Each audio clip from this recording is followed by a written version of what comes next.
The emergency room at St. Jude S was a hurricane of controlled chaos, but the moment those double doors swung open, there seemed to freeze. For many tactical gear marching, surrounding a stretcher like a human fortress. In the center was Sergeant Miller, a man whose presence commanded the room even while lying flat on his back.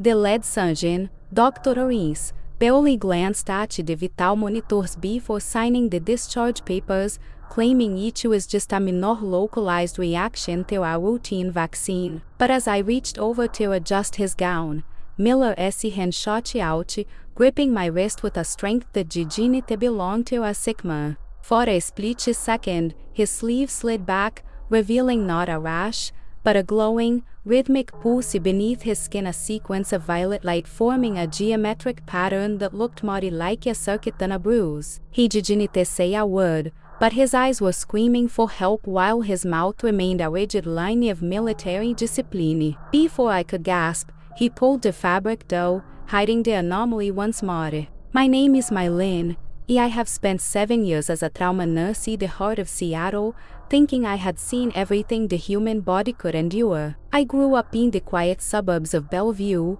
where the biggest drama was a neighbor's loud lawnmower, but now, holding the gaze of this terrified soldier, I realized I had just stepped into a shadow world. If this story has already captured your attention, please take a moment to subscribe to the channel because what comes next will surprise you even more. We truly love to know who is joining our community, so please leave a comment telling us where you are watching from today. I watched from the nurse's station as Dr. Ruiz whispered something to one of the men in tactical gear. It was completely against protocol to discharge a patient with such an irregular neurological response, yet the paperwork was being rushed through like a state secret. I felt a cold shiver down my spine despite the stifling heat of the hospital. I needed to get back into that room, so I grabbed a fresh tray of saline under the pretense of a final check. When I entered, the atmosphere was heavy, smelling of ozone and sterile chemicals. Miller was sitting on the edge of the bed, his movements stiff and mechanical. As I approached, a man in a sharp black suit, who definitely wasn't the hospital staff, stepped into the doorway, watching me like a hawk. I ignored him and leaned close to Miller, pretending to check his blood pressure cuff. He leaned toward my ear and whispered 5 words that made my blood run cold. Do not let them leave. His pulse was racing at over 140 beats per minute, yet he looked perfectly calm on the outside. I saw a small, metallic silver port tucked just behind his ear, nearly hidden by his hairline. Thank you so much for staying with me this far. It shows that you feel the same way I did when I lived through this. Please subscribe and hit the notification bell because what happens next changes everything. I knew I only had minutes before they escorted him out of the building. I intentionally tripped near the medical cart, sending a tray of glass vials shattering across the floor to create a distraction. While the suit moved to help the janitor, I grabbed Miller's hand one last time. He pressed a small, cold object into my palm, a microchip encased in what looked like a human bone. My heart was pounding so hard I thought it would burst out of my chest. I am usually a woman of science, a woman who trusts the system, but the feeling that Soldier's eyes was the most real thing I had ever seen. I quickly hid the object in my pocket as Dr. Ruiz returned, his face a mask of professional indifference. He told me to go on my break and that he would handle the final signatures himself. I walked toward the break room, but my feet took me straight to the records department instead.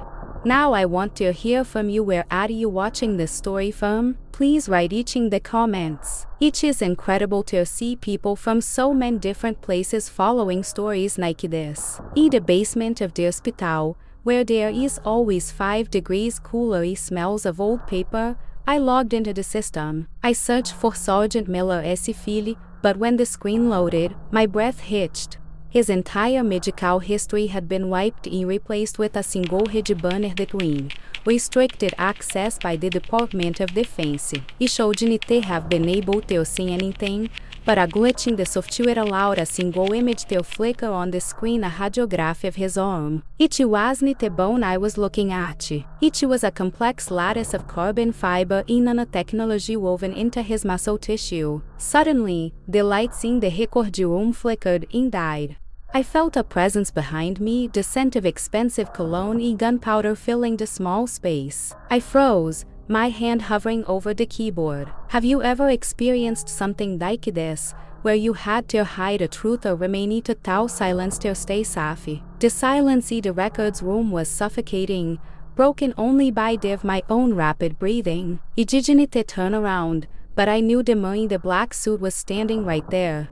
I slowly closed the laptop, my heart hammering against my ribs like a trapped bird. He asked me if I had lost my way, his voice as cold as a surgical blade. I lied, telling him I was just looking for estragos for a patient room for 12. He didn't believe me. I could see it in the way he scanned my face, looking for a crack in my composure. He escorted me back to the main hallway, his hand hovering near his jacket in a way that suggested a concealed weapon. When I finally reached the safety of the bright fluorescent lights of the nurse's station, I realized the microchip in my pocket was burning a hole in my mind. I needed to get out of there, but the shift wasn't over. Every time the elevator doors opened, I expected to see military police coming for me. My life in the quiet suburbs of Seattle felt like a dream that was fading away, replaced by a nightmare of high-tech espionage. If you are still with me, it shows you understand the weight of a secret like this. Please subscribe and hit the bell icon because what I discovered next changed my perception of humanity forever. I managed to slip away during my second break, heading straight for the parking garage.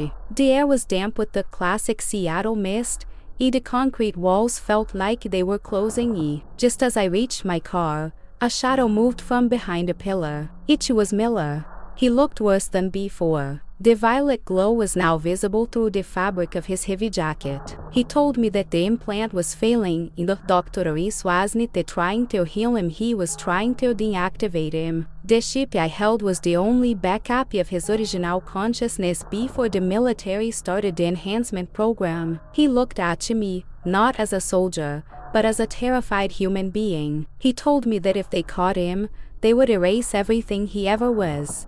I realized then that my duty as a nurse went beyond the hospital walls. I was no longer just monitoring vitals. I was guarding a soul. I told him to get into the back of my car and cover himself with the old blankets I kept for beach trips. We had to leave, but as I started the engine, a black SUV blocked the exit. Now I have to ask you, have you ever had to make a choice that could end your career or even your life in a single second? We sat in total silence as the SUV idled, its headlights blinding me through the windshield. My hands were shaking so much I had to grip the steering wheel until my knuckles turned white. Suddenly, the SUV's radio crackled loudly enough for me to hear it through their closed windows, and they suddenly reversed, speeding toward the hospital entrance. A massive explosion rocked the building, glass shattering from the third floor, the doors right where the records department was located. They were erasing the evidence, and they didn't care who was inside. Miller told me to drive, and he didn't look back. We headed toward an old cabin my family owned near Mount Rainier, a place where GPS signals were weak and the forest was thick. As we drove, he explained that the glowing pattern on his skin was a biodigital interface that had gone hog. I looked at this man, a hero of our country, being hunted like a malfunctioning piece of equipment. The injustice of it made my blood boil. I had spent my life saving people within the rules, but that night, I realized some lives are saved by breaking them. The cabin was freezing when we arrived. The smell of pine, old wood usually so comforting, now felt like a lonely fortress. I had to perform a field extraction of the failing interface using only my emergency kit in a bottle of high-proof whiskey. The tension was unbearable. Every snap of a twig outside sounded like a tactical team moving. Miller lay on the wooden table, his face pale, sweat dripping into his eyes. As I measured the first incision near the glowing mark, the light flared a brilliant, blinding purple. He gasped, his body arching in pain, but he didn't scream. Beneath the skin, I saw wires thinner than human hair vibrating with an unnatural frequency. I had to be precise.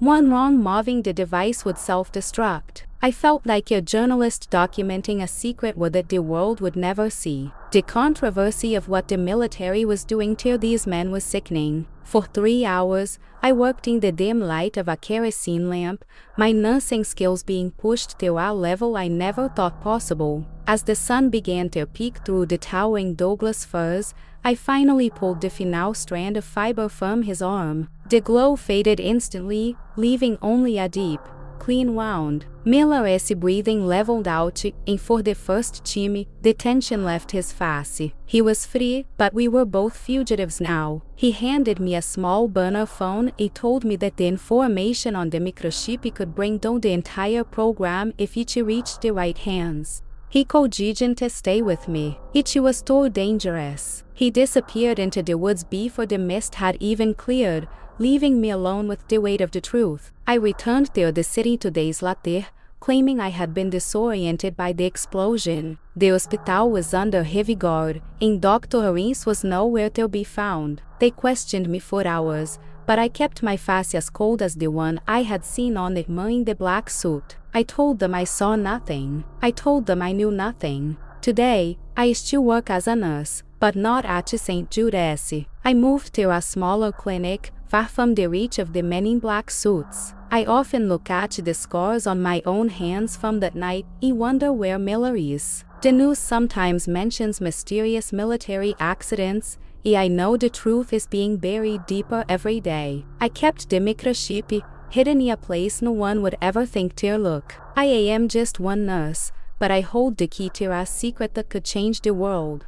This journey has taught me that the most important stories are the ones they try to hide under a sleeve. What do you think about the ethics of military experimentation? Do you believe the truth should always come out, no matter the cost? Please leave your opinion in the comments and subscribe to the channel to help our community grow. Don't forget to watch the next recommended video on your screen. The secrets revealed there are just as shocking as this one.